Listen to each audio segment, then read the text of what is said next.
Hi, I'm Joey Haber from the Flying Tortoise Academy in Portland, Oregon, and welcome to another daily Kung Fu workout. Today we're going to go over some of the basic movements from Li style Taiji, as well as our usual hip opening and all that good stuff. Hope you all enjoy. Planet went extinct, and the mother planet almost became a lifeless waste as well.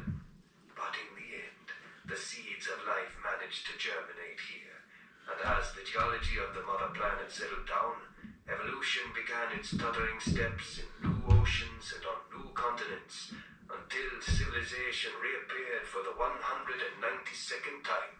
The entire process took 90 million years. Trisolaris' place in the universe is even more grim than we had imagined. What will happen the next time frozen flying stars occur? Very likely, our planet will not just skim past the edge of the sun, but will plunge into the fiery sea of the sun itself. Given enough time, this possibility will become certainty. This was originally just a frightening speculation, but a recent astronomical discovery has caused us to lose all hope for the fate of Trisolaris. The researchers had intended to recover the history of the formation of the stars and the planets based on signs in this stellar system. Instead, they discovered that in the distant past, the Trisolaran stellar system had 12 planets. Yet, now only this one remains. There is only one explanation. The other 11 planets have all been consumed by the three suns.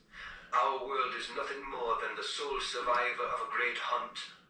The fact that civilization has been reincarnated 192 times is only a kind of luck.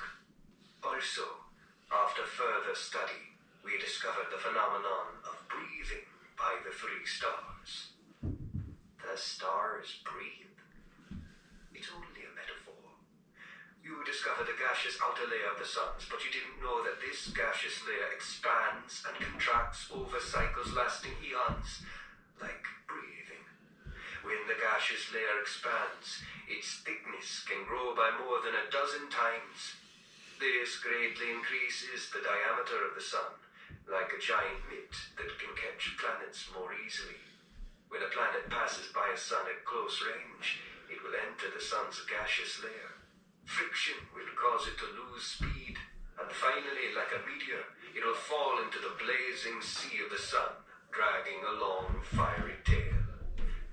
The study results show that in the long history of the Trisolaran stellar system, every time the sun's gaseous layers expanded, one or two planets were consumed.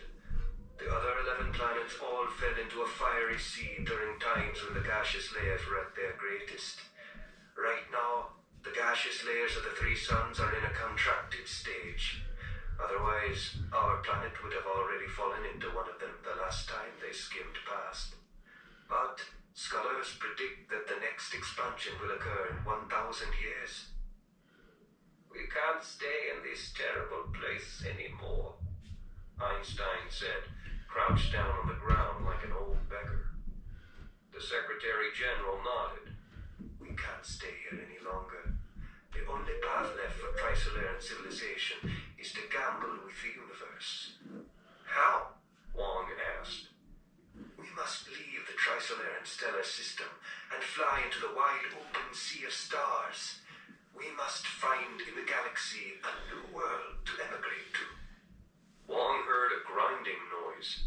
He saw that the giant weight of the pendulum was being pulled up by a thin cable whose other end was attached to an elevated winch. As it rose to its highest point, a great waning crescent moon descended slowly in the sky behind it. The Secretary General solemnly announced, "Start the pendulum." The elevated winch released the cable tied to the pendulum, and the weight noiselessly fell along a smooth arc. Initially, it fell slowly, but then it accelerated, reaching maximum speed at the bottom of the arc. As it sliced through the air, the sound of the wind was deep and resonant. By the time the noise disappeared, the pendulum had followed the arc to its highest point on the other side, and after pausing for a moment, began its backward swing. Wang felt the great force generated by the movement of the pendulum, as though the ground was shaken by its swings. Unlike a pendulum in the real world, this this giant pendulum's period was not stable, but changed constantly. This was due to the continually shifting gravitational attraction of the giant moon. When the giant moon was on this side of the planet, its gravity partially canceled out the gravity of the planet, causing the pendulum to lose weight. When it was on the other side of the planet, its gravity was added to the gravity of the planet, causing the pendulum's weight to increase, almost to the level it would have had before the Great Rip. As he gazed up at the awe-inspiring swings of the Tri-Solaran Pendulum Monument, Wang asked himself, does it represent the yearning for order, or the surrender to chaos? Wang also thought of the pendulum as a gigantic metal fist, swinging eternally against the unfeeling universe, noiselessly shouting out Tri-Solaran civilization's indomitable battle cry. As Wang Miao's eyes blurred with tears, he saw a line of text appear against the background of the swinging pendulum. 451 years later, Civilization 192 was destroyed by the fiery flames of twin suns appearing together. It had reached the atomic age and the information age. Civilization 192 was a milestone in Tri-Solaran civilization. It finally proved that the three-body problem had no solution. It gave up the useless effort that had already lasted through 191 cycles and set the course for future civilizations. Thus, the goal of three-body has changed. The new goal is head for the stars. Find a new home. We invite you to log on again. After logging out of three-body, Wang felt exhausted, the same way he did after each previous session. But this time, he only rested half an hour before logging in again. This time, against the pitch-black background, an unexpected line of text appeared. The situation is urgent. The three-body servers are about to be shut down. Please log on freely during the remaining time. Three-body will now go directly to the final scene. 20. Three-body expedition. The chilly dawn revealed a bare landscape. There was no pyramid, no United Nations headquarters, no sign of the Pendulum Monument. Only a dark desert extended to the horizon, just as Wang had seen the first time he had logged in.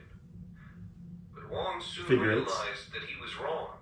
What he thought were numerous stones arrayed across the desert were not stones at all, but human heads. The ground was filled with a densely packed crowd. From where he stood on a small hill, Wang could see no end to the sea of people. He estimated the number of individuals within his view alone to be in the hundreds of millions. All the Tri-Solarans on the planet were probably gathered here. The silence of hundreds of millions created a suffocating sense of strangeness. What are they waiting for? Wang looked around and noticed everyone was gazing up at the sky. Wang lifted his face and found the starry sky had been transformed to an astonishing sight. The stars were arrayed in a square formation.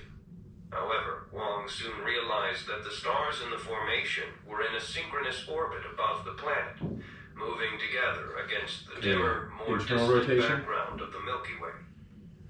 The stars in the formation closest to the direction of dawn were also the brightest, shining with a silver light that cast shadows on the ground.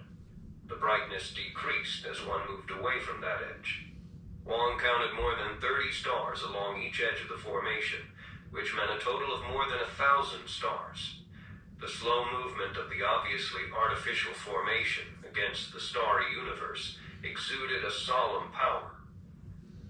A man standing next to him nudged him lightly and spoke in a low voice. Great Copernicus, why have you come so late? 3 cycles of civilization have passed, and you've missed many great enterprises. What is that? Wang asked, pointing at the formation in the sky. The Tri-Solaran Interstellar Fleet. It's about to begin its expedition. Tri-Solaran civilization has already achieved the capacity for interstellar flight? Yes. Changing All legs? those magnificent ships can reach 1/10 the speed of light. That is a great accomplishment, as far as I understand it. But it still seems too slow for interstellar flight. The journey of 1,000 miles begins with the first step. The key is finding the right target. What's the fleet's destination? A star with planets about 4 light years away. The closest star to the Tri-Solarian system. Wang was surprised. The closest star to us is also about 4 light years away. You? The Earth. Oh, that's not very surprising. In most regions of the Milky Way, the distribution of stars is fairly even. It's the result of star clusters acting under the influence of gravity. The distance between most stars is between 3 and 6 light years. A loud, joyous cry erupted from the crowd. Wang looked up and saw that every star in the square formation was rapidly growing brighter. This was due to the light emitted by the ships themselves. Their combined illumination soon overwhelmed the dawn, and 1,000 stars became 1,000 little suns. Tri-Solaris was bathed in glorious daylight, and the crowd raised their hands and formed an endless prairie of uplifted arms.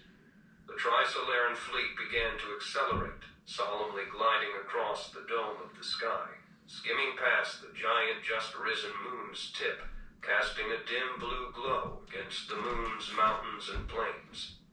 The joyous cry subsided. The people of Tri-Solaris mutely gazed as their hope gradually shrunk in the western sky.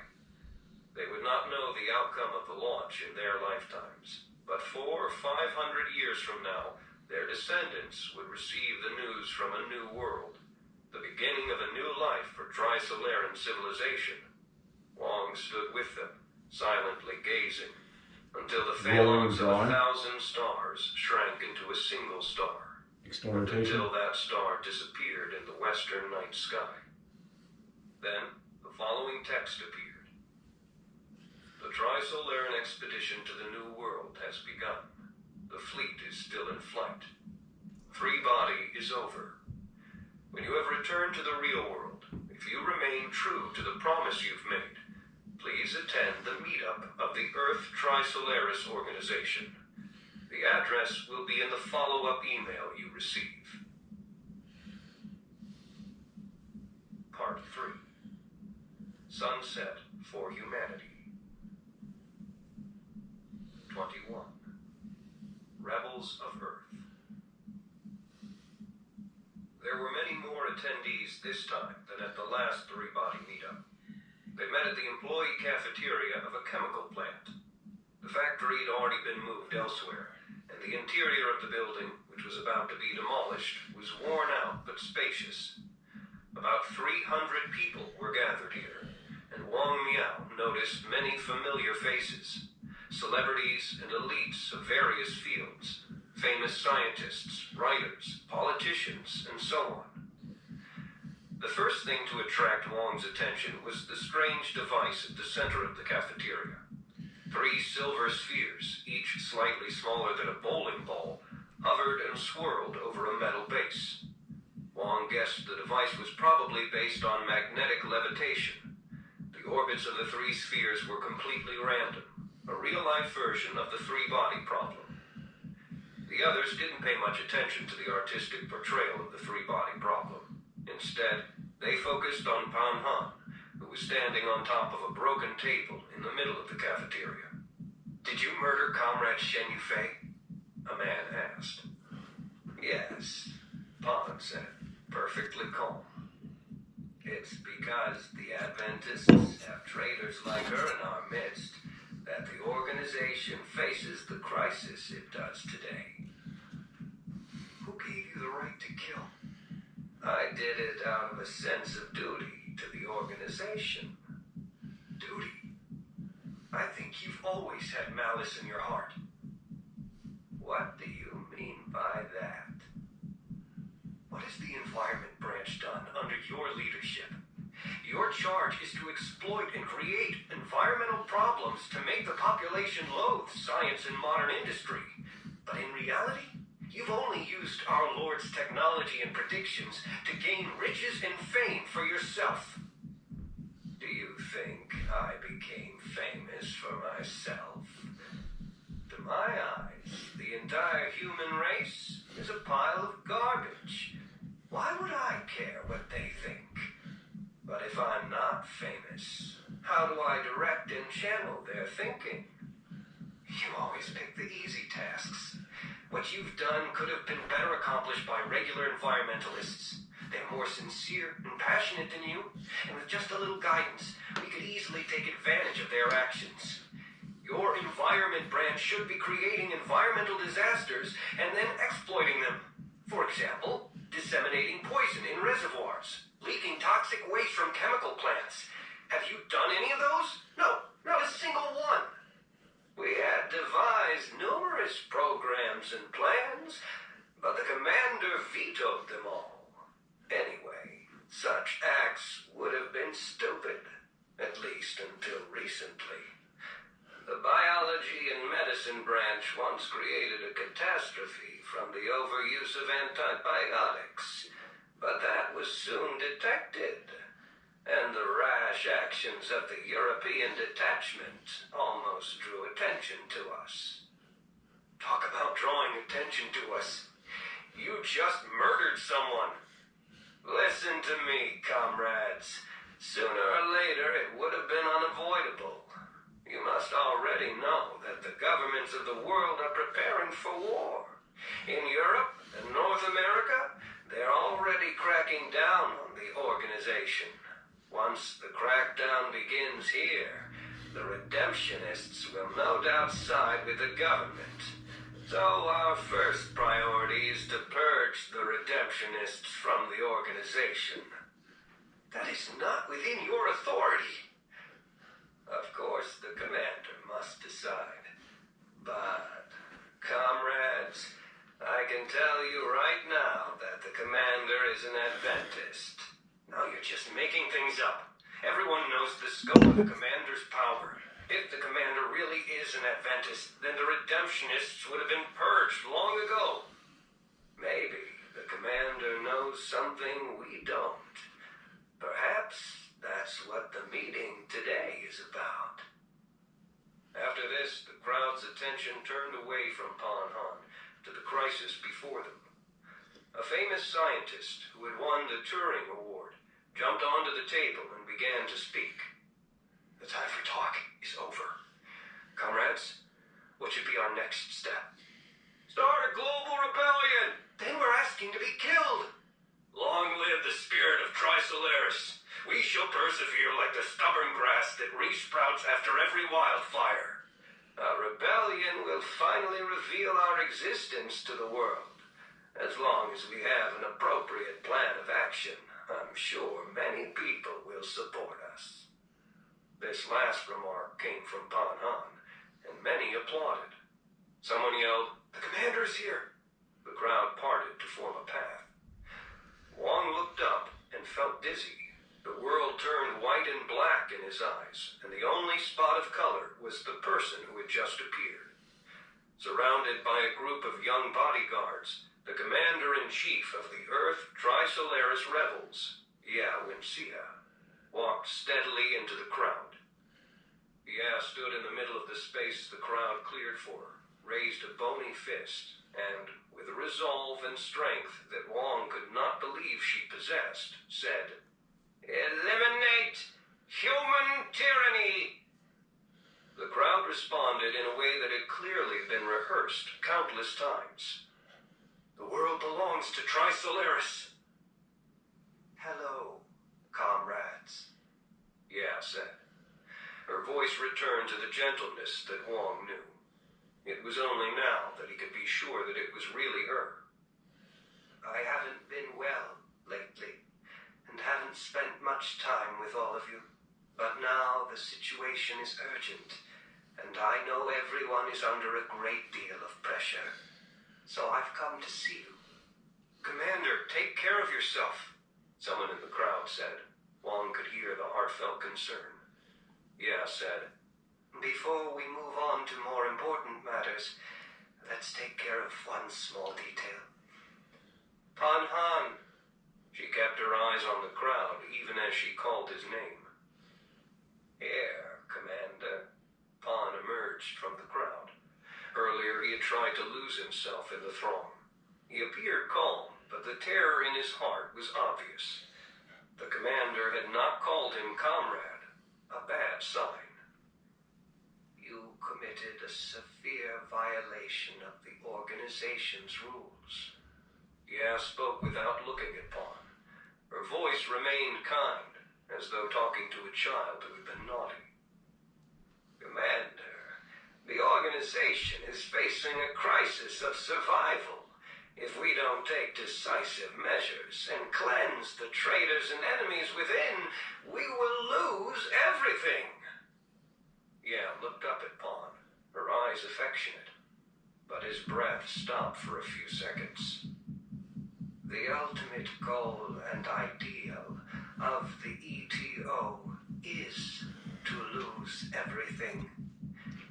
Everything that now belongs to the human race, including us." "Then you must be an Adventist. Commander, please openly declare this to be true, because it's very important. Am I right, comrades? Very important!" He shouted and waved an arm as he looked around, but the crowd remained mute. "This request is not yours to make. You have seriously violated our code of conduct. If you want to make an appeal, now is the time. Otherwise, you must bear the responsibility." Ya spoke slowly, enunciating every word, as though afraid the child she was teaching had trouble understanding. "I went intending to eliminate Wei Cheng, that math prodigy. The decision was made by Comrade Evans and ratified by the committee unanimously. If he really succeeds in creating a mathematical model of the three-body problem that gives a complete solution, our Lord will not come, and the great enterprise of Tri-Solaris on Earth will be ruined. I only shot at Shen Yufei since she shot at me first. I was acting in self-defense." Ya nodded. "Let us believe you. This is, after all, not the most important issue. I hope we can continue to trust you. Now, please repeat the request you made to me just now." Pan was stunned for a second. That she had moved on didn't seem to relax him. "I ask that you openly declare yourself to be an Adventist. After all, the action plan of the Adventists is also your ideal." "Then repeat the plan of action." "The human society can no longer rely on its own power to solve its problems. It can also no longer rely on its own power to restrain its madness. Therefore, we ask our Lord to come to this world and with its power forcefully watch over us and transform us so as to create a brand new, perfect human civilization." "Are the Adventists loyal believers in this plan?" "Of course. Commander, please do not believe false rumors." "It's not a false rumor," a man shouted. He made his way to the front. "I'm Raphael from Israel. 3 years ago, my 14-year-old son died in an accident. I had his kidney donated to a Palestinian girl suffering kidney failure as an expression of my hope that the two peoples could live together in peace.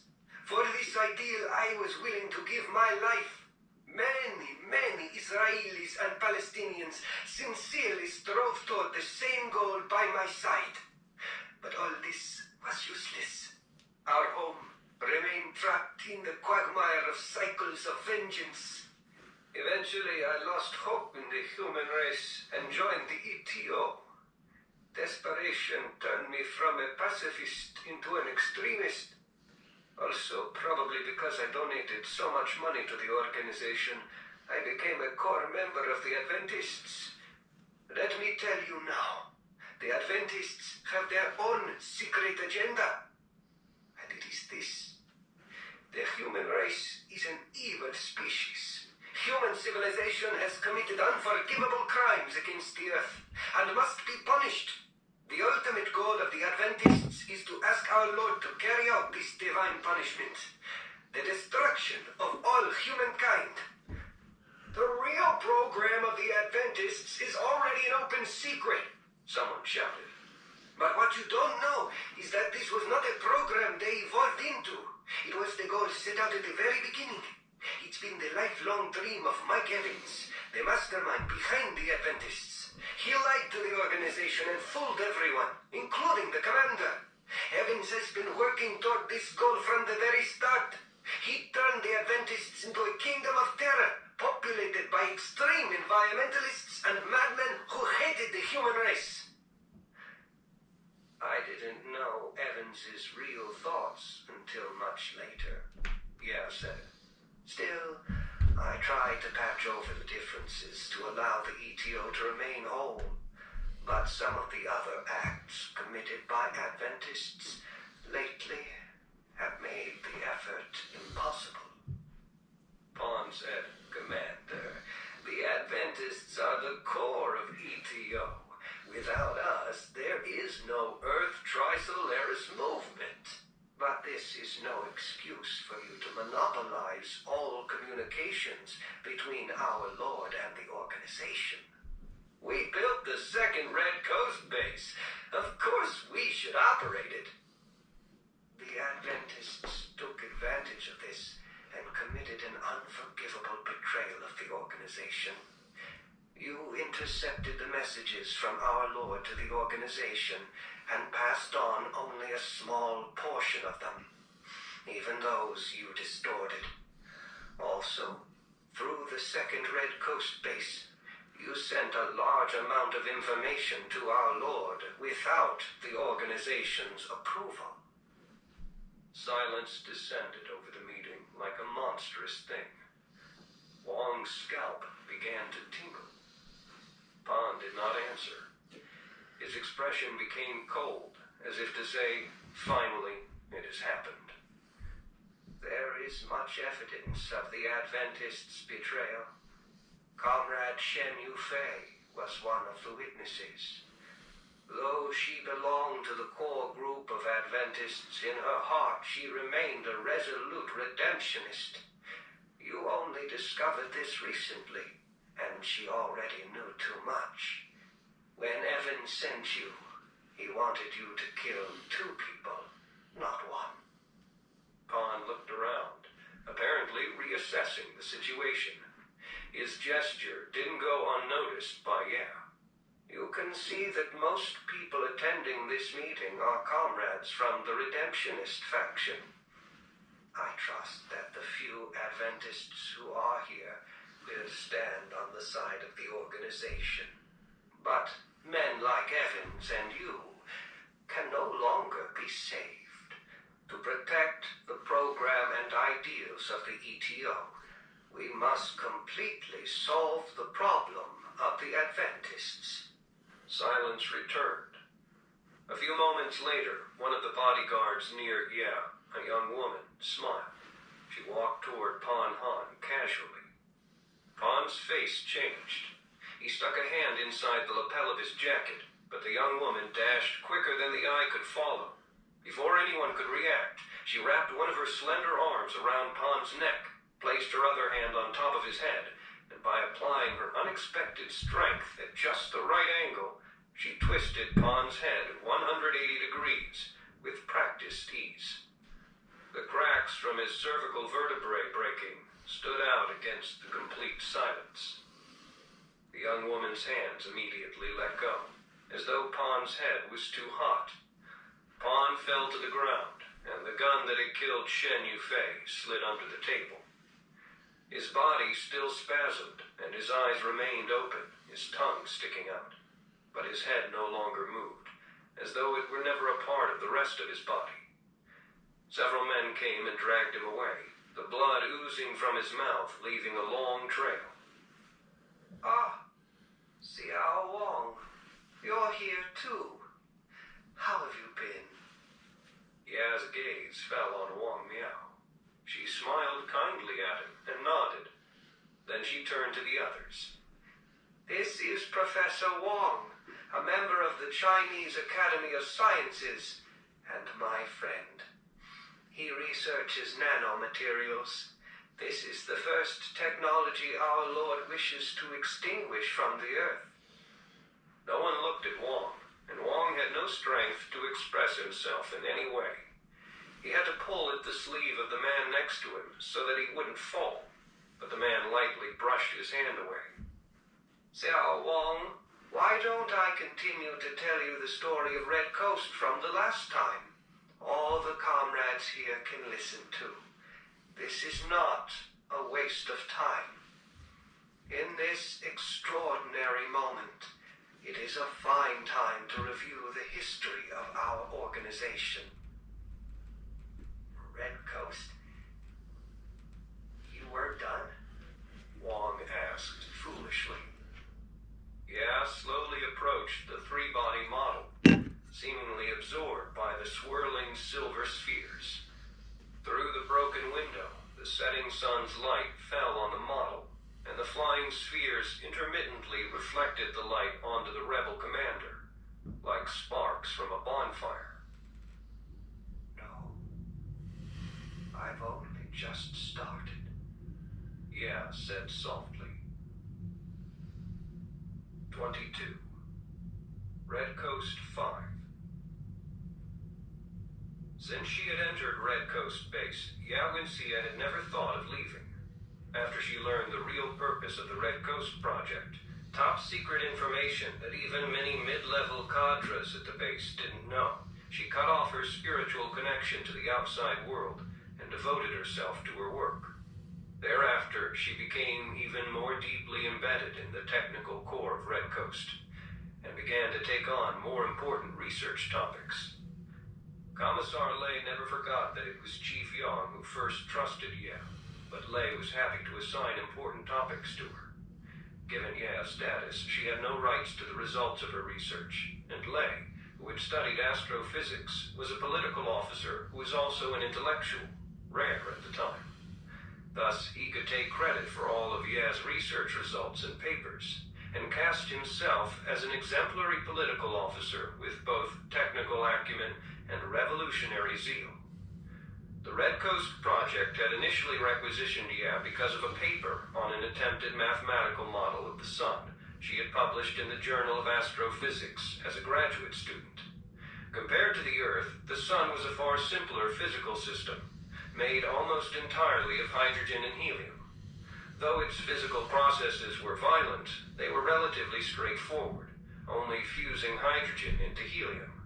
Thus, it was likely that a mathematical model of the Sun could describe it rather precisely.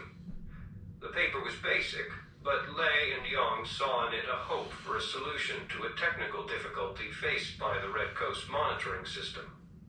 Solar outages, a common problem in satellite communications, had always plagued the Red Coast monitoring operations. When the Earth, an artificial satellite, and the Sun are in a straight line, the line of sight from the ground-based antenna to the satellite will have the Sun as its background. The Sun is a giant source of electromagnetic radiation, and, as a result, satellite transmissions to the ground will be overwhelmed by interference from the solar radiation. This problem could not be completely solved, even in the 21st century. The interference that Red Coast had to deal with was similar, but the source of interference, the Sun, was between the source of the transmission, outer space, and the ground-based receiver. Compared to communication satellites, the solar outages suffered by Red Coast were more frequent and more severe. Red Coast Base, as constructed, was also much more modest than its original design, such that the transmission and monitoring systems shared the same antenna.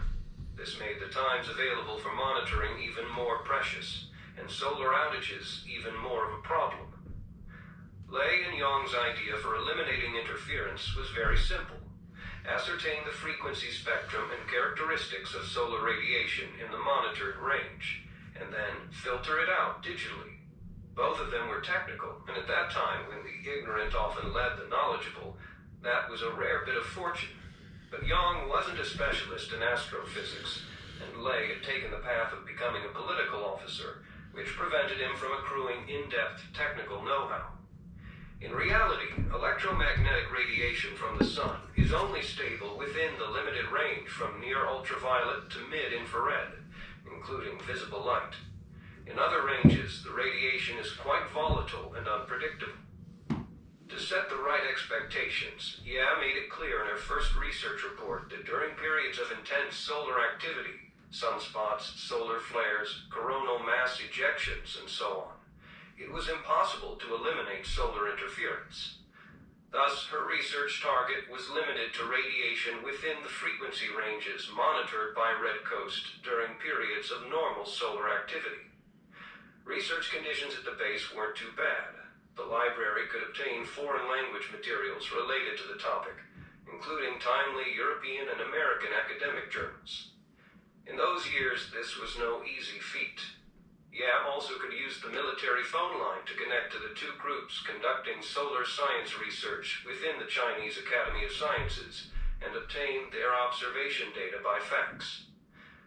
After half a year of study, Ya saw no glimpse of hope.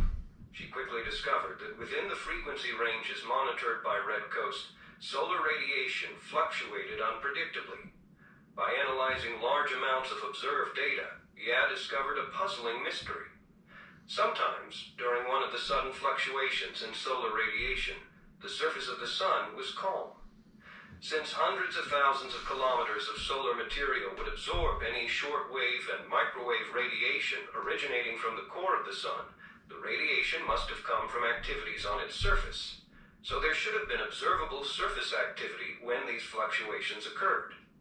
If there were no corresponding surface disturbances, what caused these sudden changes to the narrow frequency ranges? The more she thought about it, the more mysterious it seemed. Eventually, Ya ran out of ideas and decided to give up. In her last report, she conceded that she could not solve the problem. This shouldn't have been a big deal. The military had asked several groups within universities and the China... Okay, that's the time for today. Thank you so much for watching and take care out there.